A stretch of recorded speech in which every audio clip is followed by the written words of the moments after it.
Es así, Valen, esta grave sequía que está afectando a toda la región. Si bien en los últimos días, la semana pasada, llegaron algunas lluvias, hay pronosticadas lluvias, leves lluvias, ¿no?, para esta madrugada, para el día jueves también.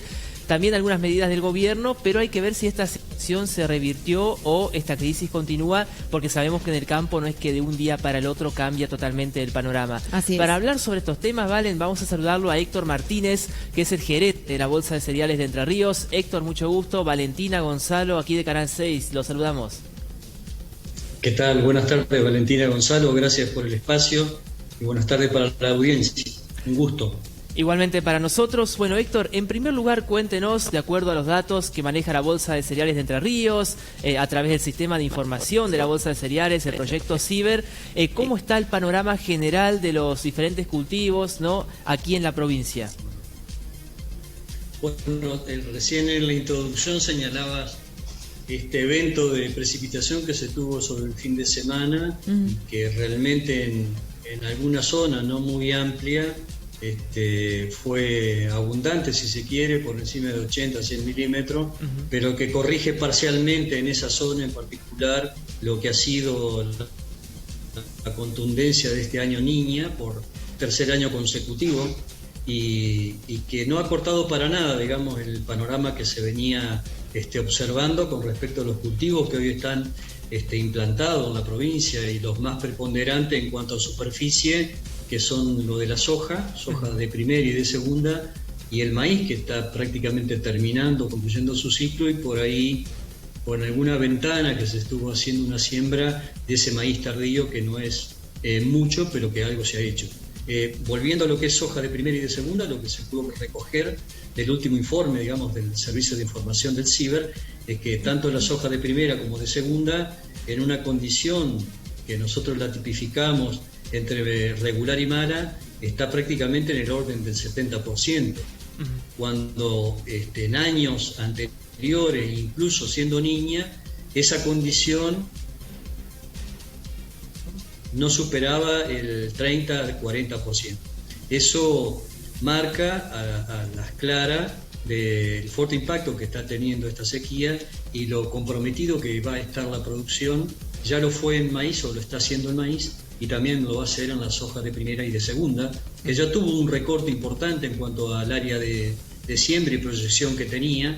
Se había pensado en hectáreas entre los dos sojas, tanto de primera y de segunda, y que en estos momentos estimamos que no va a superar las 840.000 hectáreas. Perfecto. Héctor, por ahí, para quienes no lo saben, quizás parece una pregunta un poco obvia, cuando hablamos de cultivos de primera y segunda, tiene que ver básicamente en la fecha en que fueron sembrados, ¿no? Así es, una soja de primera, digamos, en la que primero se inicia en la siembra, entre de primera, como lo es, y la de segunda, que viene de un cultivo de invierno, como lo puede ser el trigo u otro cultivo de invierno. Esa es la gran diferencia, que se siembra a posteriori, digamos, de levantarse, recogerse ese cultivo de trigo allá por noviembre, diciembre, ¿no? Enero inclusive.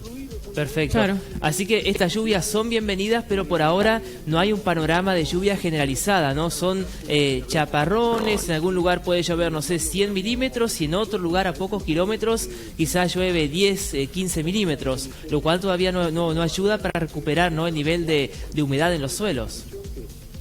Ha pasado eso, Gonzalo, lo estás marcando bien. En esa zona que le llegaron esas precipitaciones este fin de semana de 80 a 120 milímetros, que es un área importante pero no significativa. A nivel provincial los promedios han sido prácticamente de un noviembre, diciembre y un enero concluido, con faltantes prácticamente en los 300 milímetros. Así que claro, esos milímetros acaecidos no corrigen nada y no va, digamos, a modificar el estado de situación de los cultivos.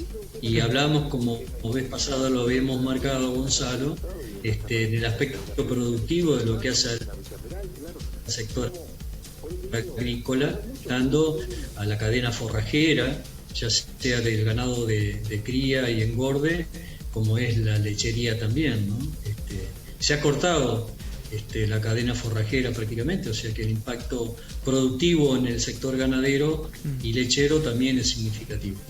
Claro, o sea, por más que llueva ahora, como decimos siempre, Héctor, ¿no? El campo tiene ciclos productivos y hay cosas que ya se han perdido, y sobre todo lo preocupante también son las reservas, ¿no? Pensando en el sector ganadero, en la lechería también, que no se pudo hacer reservas y se consumió alguna parte de las reservas que estaban previstas ahí para el invierno, ¿no? Ya se fueron consumiendo.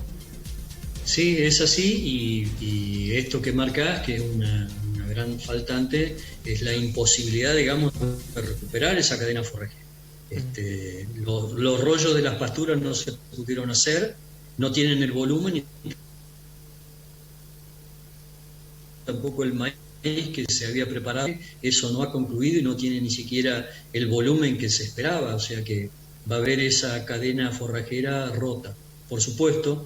Y lo otro que es significativo, que lo atinente a la parte productiva del grano, si la provincia de Entre Ríos tiene un promedio de 6.500.000 toneladas entre los cultivos más preponderantes a 7 millones de toneladas, posiblemente esta campaña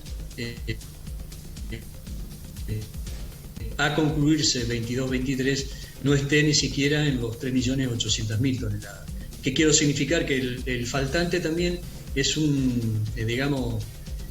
una faltante que van a tener los sectores precisamente de esa inactividad, porque si ustedes lo mensuran, en la cantidad de camiones, por ejemplo, que dejarían de circular de las chacras para sacar ese faltante de grano, todo lo que ocasiona, digamos, en la economía regional. Claro. Héctor, ayer justamente el ministro de Economía, también el secretario de Agricultura, Juan José Bailo, volvieron a reunirse con la mesa de enlace, hubo anuncio de medidas y parece que al menos en el sector de la mesa de enlace hay cierta conformidad, si bien dicen no alcanza, pero bueno, es lo que teníamos previsto que anuncie el gobierno. ¿Usted conoce las medidas? ¿Qué opina en general al respecto de ellas? ¿Alcanzan, no alcanzan, son suficientes? Creo que por supuesto que sirve, que ayuda, que colabora, no es todo lo que ha invertido el productor que se puede resarcir, pero por lo menos son paliativos que son en cierta medida significativos y que va a colaborar para el productor agropecuario frenar un poco el estado de crisis que está teniendo, porque necesita un capital de trabajo, necesita, digamos, francamente le angustiaba que son los compromisos a futuro que se tenía con el fisco, en particular en lo que hace al aspecto impositivo y estos anticipos de ganancia que se frenaron, y me parece coherente, digamos, en ese sentido, y digamos un fondo rotatorio que está previsto en 5.000 millones de pesos, que por supuesto todo colabora para precisamente tomar líneas de crédito que sean similares casi a la nación, en donde el Estado Nacional le otorga a su vez un subsidio de una tasa entre el 14 y el 15%. Por supuesto, colabora, sirve, ayuda, pero como les decía anteriormente, no es, digamos, todo aquel dinero que tiene invertido y que ya ha perdido el productor en esta situación de sequía en cuanto a los cultivos de desarrollando. Más allá del aspecto ganadero, ¿no? Héctor, por último, ahora sí de mi parte, ¿ustedes tienen algún panorama para los próximos meses en cuanto a precipitaciones? ¿Si esto va a mejorar ahora que empieza febrero? ¿Cómo viene el tema? Bueno, los pronósticos de climatólogos, digamos, del país y de nuestra consultora en particular es lo que se viene marcando. Está a partir de febrero, digamos de mediados de febrero en adelante, más sobre fin de febrero y parte de marzo, esta niña llegarse a la neutralidad y empezar a normalizarse las precipitaciones a partir de lo que es marzo. Eso sería realmente más que esperado y ventajoso, y que permitiera, digamos, regularizar el perfil de humedad del suelo. Sí, sería realmente y es realmente una buena noticia que esta niña o vaya paralizándose. Perfecto. Bueno, Héctor, simplemente agradecerle, muchas gracias y seguramente lo seguiremos convocando. Esperemos que pronto, ¿no?, ya se pueda revertir esta situación. Sabemos que las pérdidas son grandes y esto no es que va a cambiar el panorama, pero bueno, ya cuando empieza a llover de nuevo, ya con la última lluvia, ¿no?, usted se anduvo por el campo, seguramente vio que está como reverdeciendo todo. Algo, por lo menos la gente tiene un poco más de esperanza y eso es importante. Así que muchísimas gracias por este contacto. Por favor, gracias a usted por el espacio y permitirme expresar. Un saludo. Así pasaba Héctor Martínez, que es el gerente de la Bolsa de Cereales Entre Ríos, haciendo un pantallazo general tanto sobre las medidas que anunció Sergio Massa y también sobre el estado de los cultivos en la provincia de Entre Ríos.